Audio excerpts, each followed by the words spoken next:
Okay, so hi everyone. Welcome again to another video. And this time, ang pag-uusapan naman natin is about one of the elements or effects ng democracy, which is elections.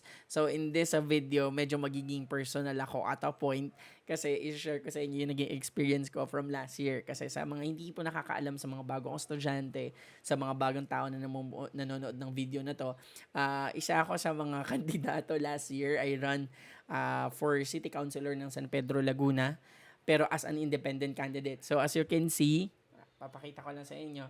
So as you can see, suot-suot ko yung t-shirt ko para in full character yung discussion ko in this video. So ayan, I run for City Councilor ng San Pedro, Laguna, and as we go along the way, I can share to you guys yung real life example or real life experience ko kung paano ko or kung paano gumalaw ang eleksyon or ano yung nangyayari tuwing eleksyon.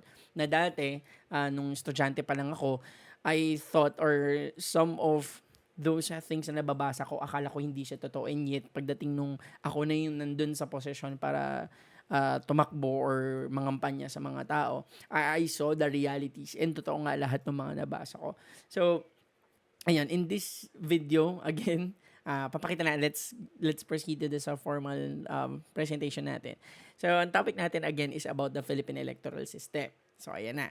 Ito ang pag-uusapan natin ngayong araw. So, in this topic, hihimayin natin siya. So, ano nga ba yung pag-uusapan natin under the Philippine Electoral System? So, first, pag-uusapan natin ano yung konsepto ng elections, ano ang political parties, okay, why political parties is very important. So ako wala akong political party when I run for office. And electoral systems. Okay? Na ang election kasi, meron din sila iba't ibang klase ng sistema na sinusunod. Alright? Pag-uusapan din natin yung historical development of Philippine elections, Philippine electoral system as per the 1987 Constitution. So, nasa atin yan. And some major issues in Philippine elections. So dito pag-uusapan natin iba't ibang mga issue patungkol sa eleksyon dito sa Pilipinas. So let's talk about now let's proceed. Let's proceed to elections, political parties, and electoral systems. So now let's talk about or let's understand what election is. So according to Maria Elisa Lau, elections is a means of choosing leaders, ascertaining control of governments, conferring legitimacy, and evaluating those parameters. Basically, elections is the power of the people to choose leaders in the government. Okay? And these leaders, they are the ones who will control the resources. Sila yung uupo sa gobyerno and they will serve the people.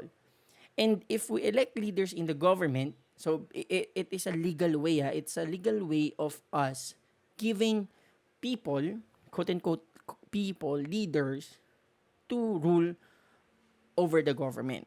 Okay? To serve the people. So, yun yung elections. Okay? In a simpler manner, basically, pinipili lang natin yung mga nasa position or binibigyan natin sila ng sense of legitimacy para umupo sa gobyerno.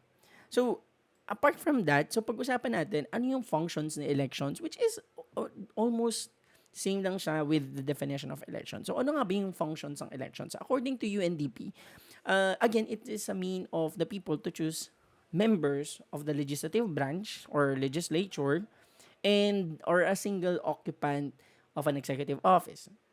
Example sa president.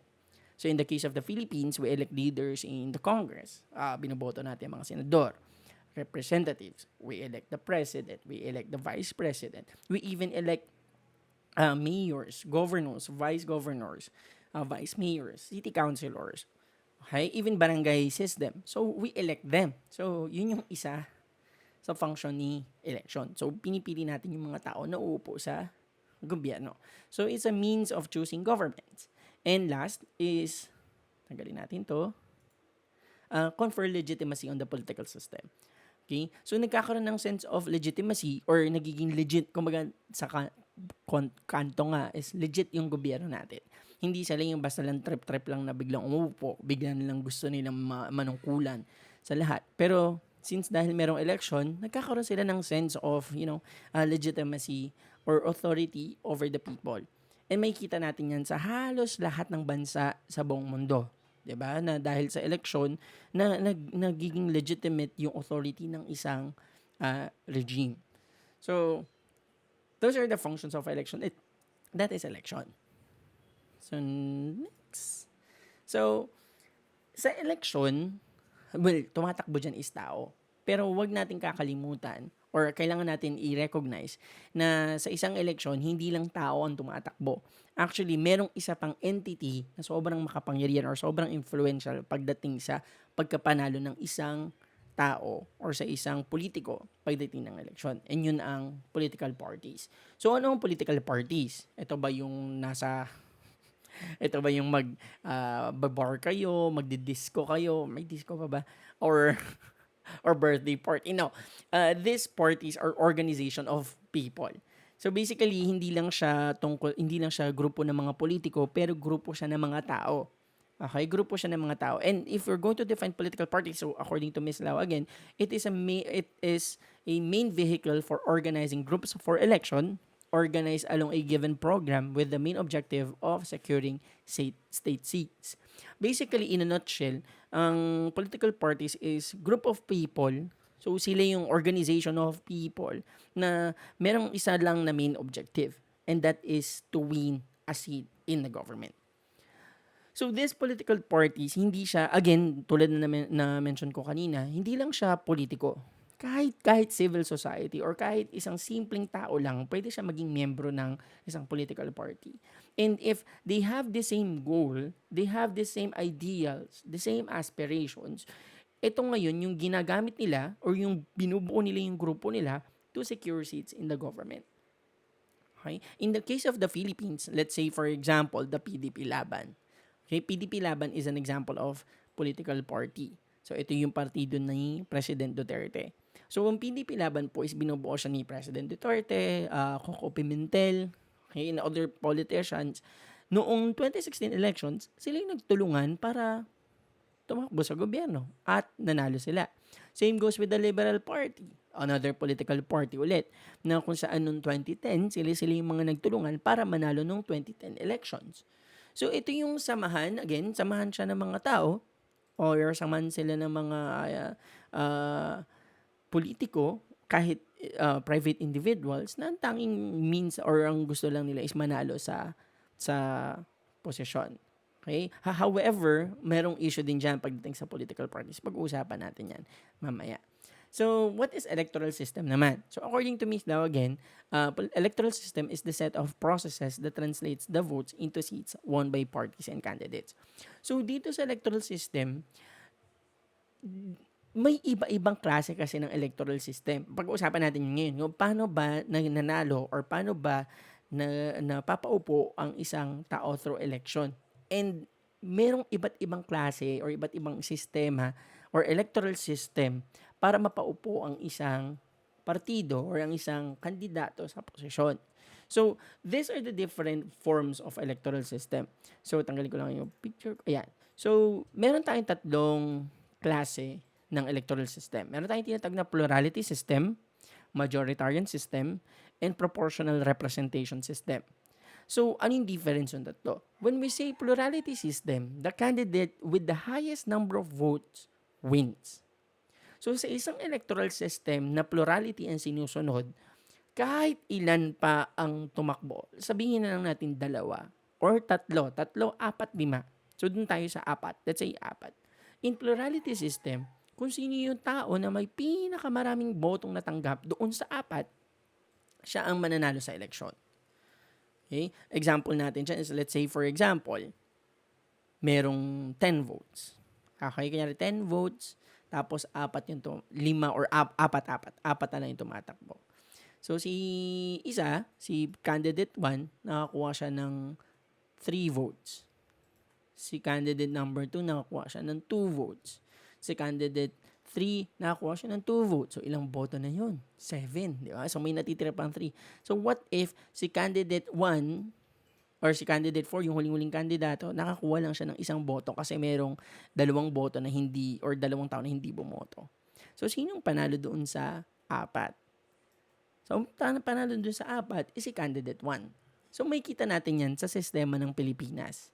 In the case of the Philippines, we follow the plurality system. Kung sino yung pinakamaraming botong natanggap, siya yung nanalo. Noong 2016 election, si President Duterte nakatanggap siya ng 16 million votes. Okay, 16 million votes. While the other candidates tulad ni Liberal Party Mar Rojas, nakakuha lang siya ng around 11 million votes. Binay nakakuha lang siya ng 8 million votes. And then you have Grace po around 7 or 8 million din na boto. And then you have Miriam Santiago 1.5 million votes. So doon sa lahat ng tumakbo na yun, ang nakakuha naman pinakamaraming boto is of course President Duterte. So, babalikan natin yung plurality system. So, that's plurality system. Second is majoritarian system. When we say majority, it is 50% plus 1. So, kung sa isang sistema na majoritarian system ang sinusunod nila, ang kailangan na makuhang boto ng isang politiko or ng isang kandidato is 50% ng total votes cast plus 1. Kasi yun yung majority, 50% plus 1. Alright? And then you have proportional representation system wherein number of seats allocated in a government is proportional to the size of its polity. Ang best example natin sa proportional representation system is yung Electoral College naman ng Amerika. Kasi sa Amerika, hindi siya popular vote system, hindi siya plurality system. Kasi sa kanila, bumabasa sila sa dami ng tao doon sa kanilang mga lugar.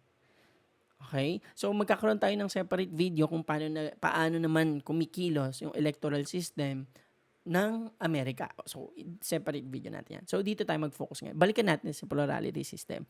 So ito yung sa Pilipinas.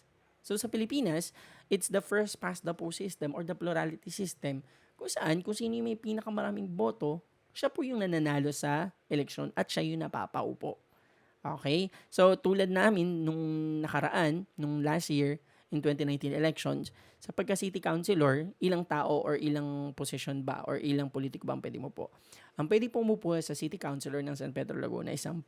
Ang tumakbo po sa amin that time was 29. Or 24, sorry. So, sa 24 na yun, ang 10 may pinakamarami natanggap na boto, siya po yung nakaupo sa gobyerno. And doon natin makikita yung plurality system. And babalikan natin si President Duterte or noong 2016, only 16 million votes ang natanggap niyang boto. Okay, out of the 50 million. Pero ang naging turnout ata natin that time was around 40 plus million lang. Hindi lahat ng 50 million is bumoto during that time. So, makikita natin doon na hindi lahat ng tao ay bumoto doon sa isang tao. It just so happened na mas maraming yung botong natanggap niya nung tumakbo siya nung election. So, pag-uusapan naman natin, next video natin is pag-uusapan natin ang historical development of Philippine elections.